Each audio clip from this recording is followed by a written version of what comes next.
नमस्कार दोस्तों, राधे राधे। प्रिय दोस्तों, वीडियो को पूरा देखा करें ताकि आपको संपूर्ण जानकारी हासिल हो।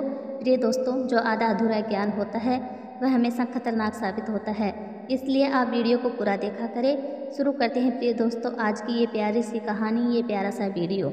प्राचीन काल समय की बात है। एक जंगल में एक चातक पक्षी का जोड़ा रहता था। उनका जीवन बड़ा सुखमय था। उनके जीवन में कोई दुख नहीं था, कोई दुविधा नहीं थी। चातक पक्षी और उनकी पत्नी और उनके दो छोटे छोटे नवजात बच्चे, इन सभी का जीवन सुखमय था।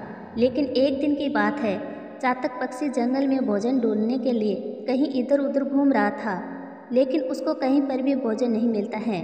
तो वह पक्षी बड़ा दुखी हो जाता है और सोचने लगता है कि वापस घर जाऊं तो कैसे जाऊं। आज मुझे पूरे दिन भर में कहीं से भी भोजन नहीं मिला है। अब मैं मेरी पत्नी और मेरे बच्चों को जाकर क्या खिलाऊंगा। यह सोचकर चातक पक्षी बड़ा परेशान हो जाता है और बड़ा दुखी हो जाता है, बड़ा दूर चला जाता है। इतना दूर चला जाता है कि चलते चलते एक सुनसान जंगल में पहुंच जाता है। वहां पर कहीं दूर दूर तक पीने का पानी नहीं होता है और कहीं दूर दूर तक खाने के लिए कुछ भी नहीं मिलता है। गर्मियों का मौसम था। सूर्य की गर्मी बड़ी तेज से बढ़ रही थी। चातक पक्षी को बड़ी जोर से प्यास लग जाती है। प्रिय दोस्तों, अब वह चातक पक्षी पानी की तलाश में लग जाता है, लेकिन कहीं पर भी उसे पानी नहीं मिलता है। तभी जंगल में एक कौवा उड़ता हुआ आता दिखाई देता है।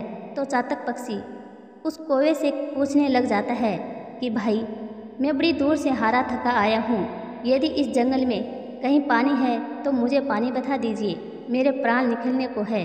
तो प्रिय दोस्तों, तब कौवा उस चातक पक्षी से कहता है कि यहाँ से कुछ ही दूरी पर एक तालाब है, वहाँ पर जाकर आप आराम से पानी पी सकते हो। तो प्रिय दोस्तों, कौवे की इतनी बात सुनने के बाद चातक पक्षी कौवे को धन्यवाद कहकर आगे बढ़ जाता है। चातक पक्षी हारा थका था, उस तालाब तक पहुंचता है और बड़ा प्रसन्न होता है और कहता है कि भोजन ना सही, मेरी प्यास तो बुझ जाएगी। जैसे ही चातक पक्षी पानी पीने लगता है, उसे पानी नहीं नजर आता है, उसे खून की नदी दिखाई देती है। यह देखकर चातक पक्षी बड़ा दुखी होता है और सोचने लगता है कि कौवा ने मुझे पानी बताया था और यहाँ पर तो खून की नदी है। और ये सोचकर चातक पक्षी वहाँ से वापस आ जाता है और सोचने लगता है कि कौवे ने मुझे एक कुआं भी बताया था।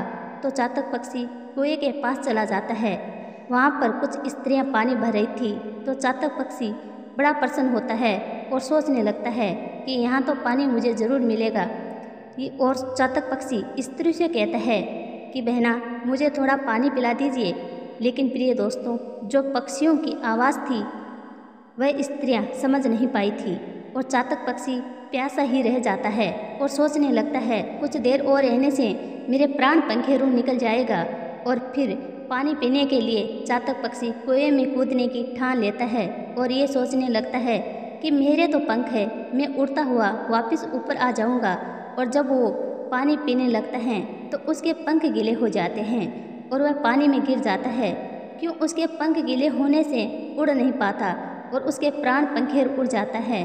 और उधर उसके बच्चे और उसकी पत्नी इंतजार में बैठे होते हैं। अब चातक पक्षी की पत्नी चातक पक्षी को ढूंढने में लग जाती हैं और उसी दिशा में चली जाती हैं जिस दिशा में चातक पक्षी निकला था।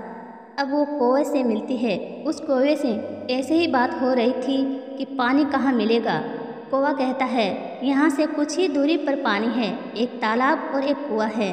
चातक पक्षी की पत्नी को भी और उनके बच्चों को भी ये दिखाई देता है कि तालाब में पानी लाल रंग का है। अब चातक पक्षी की पत्नी अपने बच्चों से कहती है कि बच्चों, ये थोड़ा लाल रंग का है पर पानी है, लेकिन प्यास बुझने के लिए ये काफ़ी है, चलो तुम्हें पानी पिलाती हूँ। तो प्रिय दोस्तों, वह जैसे ही उस तालाब में पानी पीने लगती हैं तो तालाब से एक आवाज़ आती है। तालाब कहता है कि पानी पीने वालों, थोड़ा ठहरो, पानी बाद में पीना, सबसे पहले आप अपने बड़े पुत्र की बलि दे दो, बलि देने के बाद ही आप मेरे तालाब से पानी पी सकते हो। तब चातक पक्षी की पत्नी कहती है कि भाई, आप कौन हो? और प्यासे को पानी पिलाने का कर्तव्य हर जीव जंतु का होता है, हर मनुष्य का होता है, लेकिन आप कौन हो जो मेरे बड़े पुत्र की बलि मांग रहे हो? लेकिन मैं अपने पुत्र की बलि नहीं दे सकती हूँ, मैं तुम्हारा पानी नहीं पीऊँगी। ठीक है, हम यहाँ से बिना पानी पिए ही चले जाएंगे, लेकिन कुछ ही दूरी पर एक कुआं भी है, हमें वहाँ पर पानी जरूर मिलेगा। ये कहकर चातक पक्षी की पत्नी और बच्चे वहाँ से जाने लगते हैं। तभी तालाब से मुड़कर आवाज़ आती है और वह आवाज़ कुछ इस तरीके की होती है कि तुम कौन से कुएं की बात कर रही हो, जिस कुएं ने तुम्हारे बच्चों के पिता का बलिदान लिया है, तुम्हारे बच्चों के पिता की बलि ले चुका है, क्या तुम उस कुएं की बात कर रही हो। प्रिय दोस्तों, इतनी बात सुनने के बाद चातक पक्षी की पत्नी और बच्चे बड़े दुखी हो जाते हैं और तुरंत उस कुएं की तरफ भागते हैं और जाकर के देखते हैं कि चातक पक्षी कुएं में मरा पड़ा था। और चातक पक्षी की पत्नी खूब रोती है, चीखती है, चिल्लाती है, लेकिन अब क्या होने वाला था। और अपने दोनों बच्चों से कहती हैं कि बच्चों, तुम अपने घोंसले में चले जाओ, अपने घर की तरफ चले जाओ, और मैं तुम्हारे पिता के साथ सती होने जा रही हूँ। इतना कहकर चातक पक्षी की पत्नी उस कुएं में कूद जाती है और अपना प्राण गंवा देती हैं। प्रिय दोस्तों, उधर चातक पक्षी के दोनों बच्चे रोने लग जाते हैं, लेकिन उनको धीर बनाने वाला कोई नहीं था। और दोनों बच्चे एक निर्णय लेते हैं कि आज के बाद हम कोई तालाब और कुएं का पानी नहीं पिएंगे। इस धरती पर कहीं पर भी पानी पड़ा होगा तो हम नहीं पिएंगे। इस तरह का दोनों बच्चे प्रण लेते हैं। हम पानी पिएंगे तो सिर्फ वर्षा का ही पानी पिएंगे। उसके बाद चातक पक्षी कभी भी ज़मीन में भरा हुआ पानी नहीं पीता है। प्रिय दोस्तों, चातक पक्षी आज भी उस प्रण को निभाते हैं और ज़मीन का पानी नहीं पीते हैं। चातक पक्षी कहता है कि जो भी अपने पालन का नियम करता है वह कभी दुखी नहीं रहता है। तो दोस्तों, ये थी आज की हमारी कहानी। कैसी लगी? अच्छी लगे तो चैनल को सब्सक्राइब करें, वीडियो को लाइक करें और एक प्यारा सा कमेंट ज़रूर करें। राधे राधे दोस्तों।